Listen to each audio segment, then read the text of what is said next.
I knew something was wrong when the cat started hiding under the bed again. She only does that when there's a storm, or a fight, or when someone new has been in the house. There wasn't a storm. There hadn't been a fight in over 2 weeks, and I hadn't invited anyone over. But on Wednesday, I found a pearl earring in the small side pocket of my wife's coat, the one she wore to his party. That coat hasn't had anything in its pocket since 2019, when she lost her car keys in Paris and swore off pocket storage like it was a toxic habit. So when I found the earring, smooth, perfect, like it had just been bought, I held it between my fingers for 10 minutes, waiting to feel anything.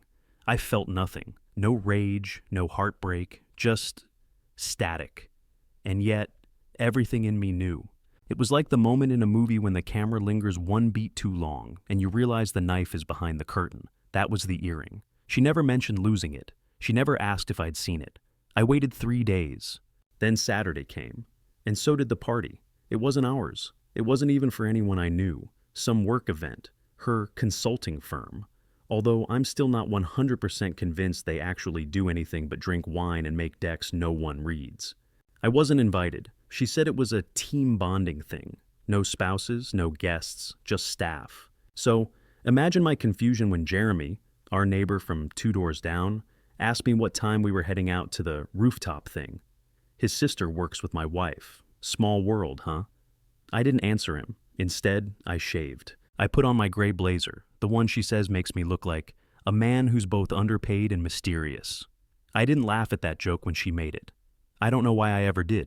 I drove alone, parked down the block, waited in the rain for 47 minutes, saw her arrive, watched her laugh at the doorman's joke, a little too hard, watched her take the elevator with him, not Jeremy, him, the man from her team's Instagram stories, the one she always cropped out but couldn't quite erase, the one who posted an overhead photo of a charcuterie board last week, the same board we keep in our kitchen.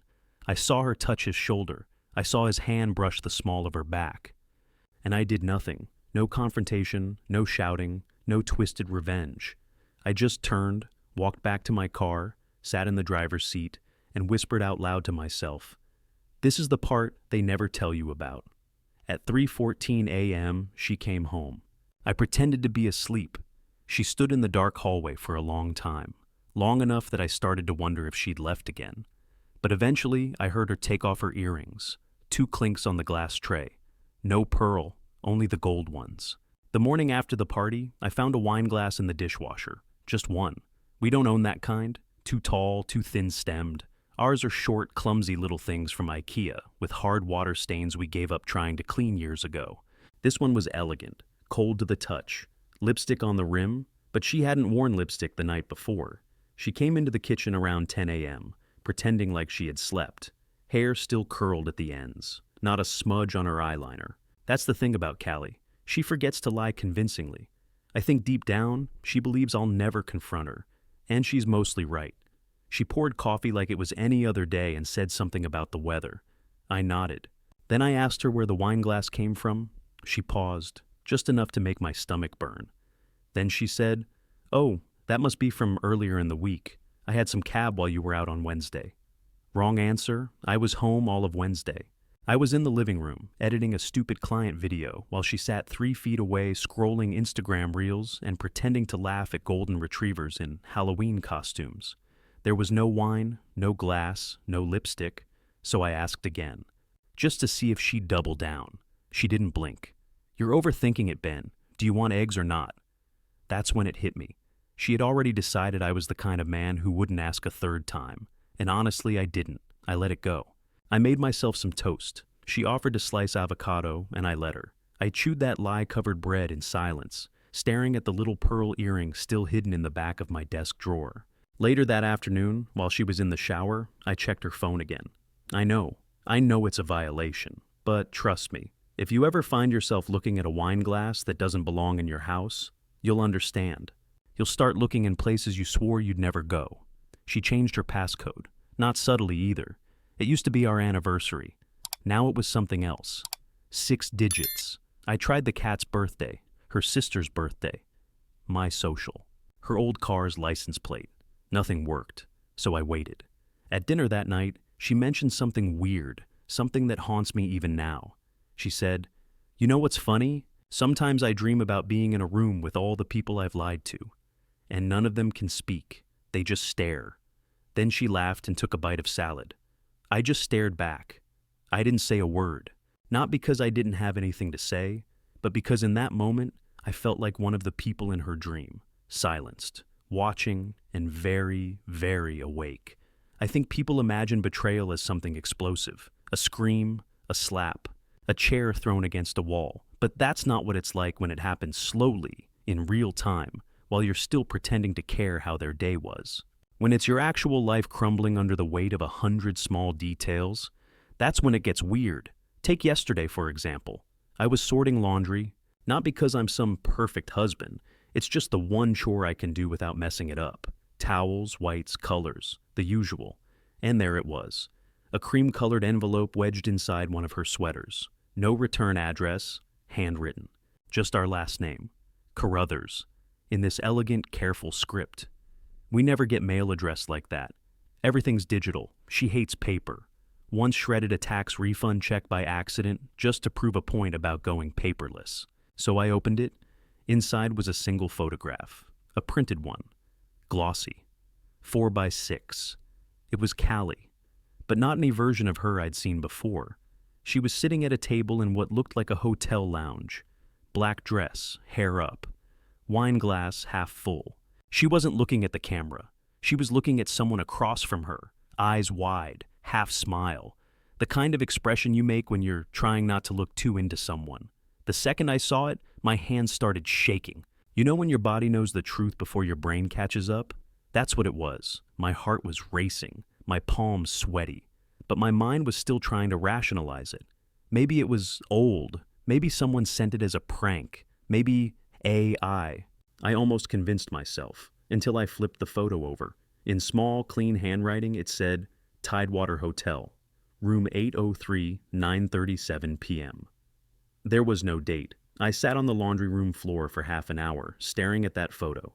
I didn't hear her come in, didn't hear the shower start, only snapped out of it when the washer clicked into the rinse cycle, and I realized I had tossed everything in without detergent.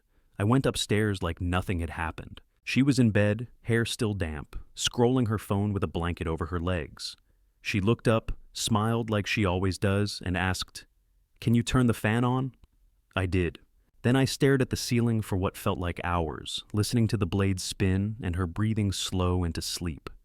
At 3:12 a.m., I got up and pulled the photo out again. I Googled the hotel.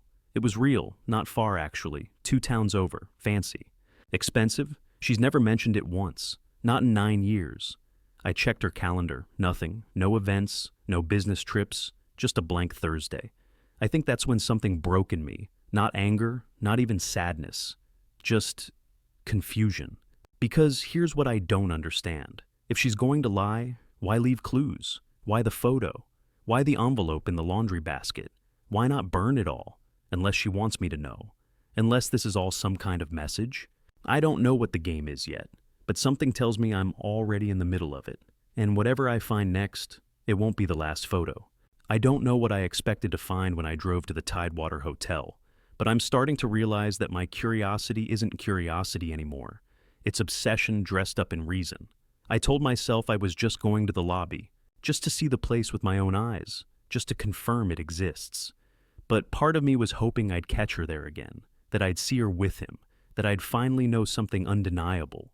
I left the house Saturday morning under the excuse of getting the oil changed. She nodded from behind her laptop and said, "Don't forget to grab the oat milk." The normalcy in her voice made my stomach turn. I drove the 40 minutes in silence, parked 2 blocks away, and walked to the Tidewater like I was casing a crime scene. The lobby was smaller than I imagined, modern, sterile, too much chrome. A bored man at the front desk nodded at me. I nodded back, acted like I was waiting for someone.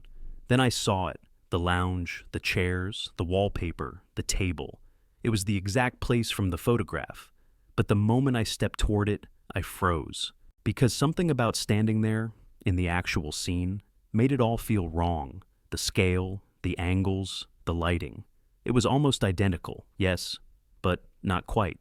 The couch cushions were different. The window layout was reversed. It looked like a replica, like someone had tried to reconstruct the moment, but couldn't get the details right. I left before the man at the front desk could ask questions. Got back in my car, hands gripping the wheel, breathing too fast. I didn't go home. I couldn't. I sat in the parking lot of a closed pet store for 2 hours, trying to make sense of why a photo would look more real than the place it was taken. When I finally did go back, the house was dark. No car in the driveway. I stepped inside slowly, almost guiltily. Everything was quiet except for the soft ticking of the wall clock in the hallway, the one she says she hates but never replaces. I made it to the bedroom, tossed my jacket over the chair, and stopped cold. There was music playing upstairs. That wasn't possible. She said she had dinner plans with friends, some birthday thing at a vegan fondue place she knew I'd hate. She wasn't supposed to be home. And yet, there it was, a faint, scratchy melody drifting down from the attic. Something classical maybe, something old. It wasn't coming from her phone. It sounded like a record player. We don't own a record player. The attic door was cracked open, just slightly, enough to see the string of lights she had hung up years ago when she thought she might use it as a meditation space. I hadn't been up there in at least 3 years. I called out her name. No answer. I stepped up slowly, one creaking stair at a time. My legs felt like cement. The music grew louder, warbling, hypnotic, like it had been playing forever. And then I saw her. Not Callie, not exactly. It was a photo. Another one, hung from a thin wire, clipped like laundry. In this photo, she was lying on our bed, same comforter, same pillows, wearing my old t-shirt, eyes closed, smiling. Someone had taken it from the doorway. I looked up. There were more. Hundreds. Dozens at least, but it felt like hundreds.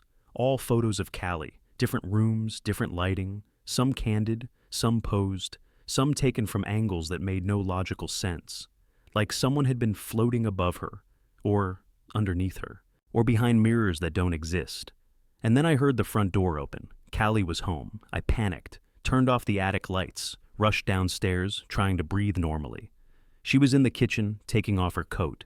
"Hey," she said, like nothing had happened. "Sorry I'm late. Dinner ran long." I forced a smile. She didn't notice my shaking hands. She never asked why there was dust on my pants, why my hair smelled like insulation, why my eyes wouldn't meet hers. She just asked if I remembered the oat milk, and I lied. Because now I had a secret too. I didn't sleep that night. Or maybe I did, but not the kind of sleep that restores anything. The kind where you wake up in the exact position you remember blinking last, and the air in your lungs feels stale, like you've been holding your breath for hours. Callie was still asleep beside me when I got up. Her mouth was slightly open, arm draped across the bed, like she owned the whole thing, like it had never once occurred to her that I might have found what I found. I went straight back to the attic. I counted the photos this time, 87 to be exact. Some hung, some laid out in neat rows on the floor, like a museum exhibit that had been assembled in secret. A few were printed on glossy paper, others on thick matte stock. Some had timestamps on the back. Others had nothing but a single word: observation. I realized something else. In all 87 photos, Callie never once looked at the camera. It was always just before she noticed something, or just after. The moment in between, like a glitch in time that had been captured and framed for someone's personal collection. I wanted to take them down, burn them, scream, but I didn't. I took only one, the one of her asleep on our bed, and I brought it downstairs, stuffed it in a book, and locked it in the fireproof box we keep in the coat closet. I don't know why. Maybe because I needed proof that I wasn't hallucinating. Or maybe because some sick part of me wanted to keep it safe. By 9 a.m., she was in the kitchen, pouring coffee, scrolling her phone like nothing had changed.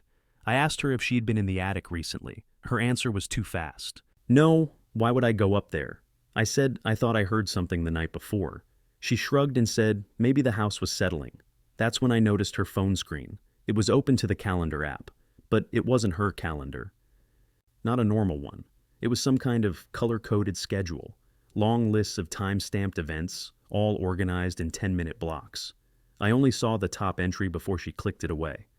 Benedict wakes, checks phone, goes downstairs. Duration: 7 minutes. I blinked, thought maybe I'd read it wrong, thought maybe it was some wellness tracker. But my blood went cold. Callie looked up and smiled. "What?" she asked, as if I'd made a face. "Nothing," I said too quickly. I went into the study and locked the door, booted up my laptop, and started combing through everything I could find. Old messages, bank records, GPS data. I don't know what I thought I'd uncover, but I kept digging. I didn't eat, didn't drink. I barely blinked. What I did find, around 2:13 p.m., was something I had absolutely no explanation for. Everywhere I looked, my computer history, my phone log, my saved notes, everything had already been organized, labeled, tagged, not by me. It was like someone had been keeping a meticulous inventory of my habits, my thoughts, my searches. Notes titled with strange formatting. B-Car 12.2. Open search bar. Types, how to tell if your wife is hiding something. 23 seconds idle. Deletes. Types again. There were hundreds of them, buried deep. Archived under nonsense folder names I don't remember creating. Every single one described moments from my life I hadn't shared with anyone. Moments I'd forgotten myself. I found an audio file. I hesitated, but I played it. It was me, talking to myself in the bathroom mirror last year after the company laid me off, whispering things I've never told anyone. The kind of pathetic, muttering self-hate you think only exists inside your skull. And she had it. It was here, in my own system. I shut the laptop so hard the screen cracked. I felt sick. I stumbled out of the study, and there she was, Callie, folding laundry on the couch, humming softly, calm, sweet, familiar. Like she hadn't somehow turned my entire existence into a case file. I sat across from her, staring. She didn't look up, but she said, "If you're going to ask something, just ask it, Ben." That's when I knew. She wasn't just hiding something from me. She was watching me, studying me. And I don't think I've even scratched the surface of why. There's a moment, I think, when a person begins to truly doubt their own memory. Not the details, but the very structure of what remembering feels like. That moment came for me 2 nights ago. It wasn't dramatic, no thunder, no collapse. Just a simple, casual realization that shook something loose in my brain. We were at dinner, quiet night, candle lit. She made a mushroom risotto I used to love. Used to, until I remembered she hasn't cooked that in over a year. In fact, the last time she made it, we had that horrible fight about the wedding invitation I forgot to RSVP to. But as we ate, she said, "I know you've been stressed lately. I thought I'd make your favorite." My fork stopped halfway to my mouth.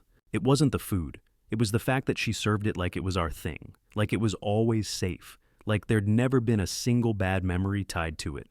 That's when I realized my wife was curating my nostalgia. I barely slept again. I waited until I heard her snoring softly, and then I got out of bed, retrieved my cracked laptop, and used a bootable drive I'd hidden years ago. Something I made back when I thought I'd write a book, before life became one long blank document. It took me 2 hours to get past the security layers she had somehow installed on my machine. When I finally accessed the raw file system, I found an application folder I didn't recognize, Reflector V2. Inside were logs, so many logs, voice memos from me, hundreds, but I hadn't recorded them. Audio of conversations I don't remember having. Notes dated 3 minutes apart, always the same day of the week, Thursday. And then I found the folders labeled by name. Not her name, mine. Benedict Carruthers. Pattern tracking. BC full timeline, reconstruction, BC memory adjustments, logs. I opened the last one and froze. The most recent entry was time-stamped 12 minutes ago. I hadn't even been on the computer then. It was a screenshot of me standing in the kitchen looking at my phone. I remember the moment. I was Googling symptoms of gaslighting while pretending to scroll Reddit. But the angle was impossible. It was taken from above, like from a ceiling corner. No camera there, no visible lens. And yet the photo was crisp, timestamp accurate. Embedded GPS metadata matched our house. Suddenly the room felt unfamiliar, every light too sharp, every wall too smooth. I looked up, then back down. I shut the laptop, shoved it under the couch. In the morning, the laptop was gone. I didn't ask her. I didn't have to. Because when I sat down to eat the toast she made, she looked at me. Not smug, not afraid, but with this eerie serenity like someone watching a lab mouse finally notice the glass box he's been running inside of. And then she said it, so casually I almost didn't catch it. "You should have picked a longer password, Ben. 6 digits isn't hard. I stared at her, my heart thudding, mouth dry. I changed it last night, I said. She smiled. I know. I don't remember sleeping that night. I only remember checking the mirror around 3 a.m. and not being sure if the face staring back was mine. Because lately, when I blink, I swear something about my reflection lags. I decided to leave. Not dramatically, no slamming doors, no handwritten note with, "I can't do this anymore," scribbled at an angle. Just a quiet departure, the kind where you plan it silently for days, rehearsing every move in your head like a heist. I even changed my phone background to a black square, so she wouldn't notice the hotel confirmation email reflected in my screen. That's how bad it got. I was afraid of reflections. The plan was simple. Wait until she went for her morning run, 6:05 a.m. sharp, always the same hoodie, same trail, and then vanish. I had cash, burner phone, rented a car using my brother's ID. I'd packed nothing. I didn't trust clothes. They could be tagged. I only took a spiral notebook with 7 years of scribbled thoughts, and the one photo from the attic, still pressed between 2 pages. At 6:07, I watched her jog down the block from the upstairs window, her ponytail bouncing, AirPods in, left knee turned slightly inward, the same limp she got from slipping on ice 2 winters ago. Everything looked real, familiar, harmless. But when I reached the front door, my hand froze on the knob. There was a new envelope on the welcome mat. No postage, just my name, not Ben, not Benedict, just Subject BC-3. My stomach turned cold. I opened it, half expecting another photo. It wasn't. It was a printed page, clinical formatting. In bold headers, a list. It read, Exit Protocol Triggered Subroutine, Benedict Carruthers. Status, Active Surveillance Autonomy. Threshold, Exceeded Emotion. Tracking, High Uncertainty. Spiking Distrust. Behavioral Drift, 41%. At the bottom was a QR code. No explanation, no signature, just those cold, neutral words. The kind you'd expect in a testing lab, not your own house. I dropped the envelope, kicked it under the shoe bench, ran to the car. The moment I turned the ignition, my phone buzzed. Not the burner, my regular phone, the one I'd turned off, the one I'd buried inside a cereal box in the back of the pantry. Unknown. Number. You were supposed to wait for the reset. I didn't reply. I threw the phone out the window halfway down Route 71. I didn't care where it landed. I drove for 5 hours. No music, no stops. Just the highway, and this increasing sense that I wasn't running from something. I was running inside something. Like a rat in a simulation who just figured out there are walls he wasn't meant to notice. The motel I picked was off the grid. Cash only, stained carpet. The kind of place people use when they're hiding from something human. I collapsed on the mattress, stared at the ceiling, and felt something I hadn't felt in weeks. Relief. Then the TV turned on by itself. Black screen. One line of text, bright and pulsing at the center. Did you think you could opt out? I yanked the plug. Total silence. Then, from the bathroom, her voice, clear, calm, unmistakable. Ben, please stop trying to make this difficult. You agreed to the parameters. You signed the waiver. You said yes. I backed toward the wall, heart in my throat. I grabbed the notebook and flipped desperately through the pages, hoping for anything, a date, a memory, a line of sanity. And there it was. Page 32. A paragraph I don't remember writing, in my own handwriting. In the event of a Phase 3 rupture, do not resist. All exit attempts will be mirrored. Emotional deviation is expected. Trust erosion is part of the loop. Recovery begins when acceptance is demonstrated. Loop? Loop? That night, I didn't sleep. I didn't even try. I sat against the wall until my legs went numb, notebook in my lap, waiting for something, anything, to feel real again. And at exactly 3:14 a.m., the motel room phone rang. I let it ring 12 times before answering. I didn't speak. Neither did the voice on the other end, but I heard breathing, mine. Breathing in sync with my own. I didn't move until the sun came up. For hours I just sat there, clutching the spiral notebook to my chest, waiting for the next thing to happen. Another message, another photo, another impossibility. But nothing came. No voices, no flickering lights, no envelopes. Just birds outside the cracked motel window, chirping like the world hadn't quietly imploded the night before. Around 6:30 a.m., something shifted in me, not some magical revelation, just a quiet, tired question that finally surfaced. What if I stopped being afraid? It was strange. I'd spent weeks, maybe months, running from what I didn't understand, terrified of the traps, the signals, the monitoring. But now I was starting to think, maybe the fear was the trap. I opened the notebook one last time, not to look for answers, but to confront the question that had haunted me since the attic. What did I agree to? And there it was, buried between a grocery list and a torn-out love poem I don't remember writing. A code word, larkspur, underlined twice, scribbled in the margin. And then beneath it, in rushed, blocky handwriting, mine, unmistakably mine, one sentence. If you ever forget who you are, say this word out loud. Say it with conviction. It felt insane. But I said it anyway. Not whispered, not mumbled. I stood in the center of the motel room, hands shaking, chest tight, and said it like I meant it. Larkspur. At first, nothing happened, but then, a soft chime. From behind the TV, a small blinking red light turned off. The light I hadn't noticed before.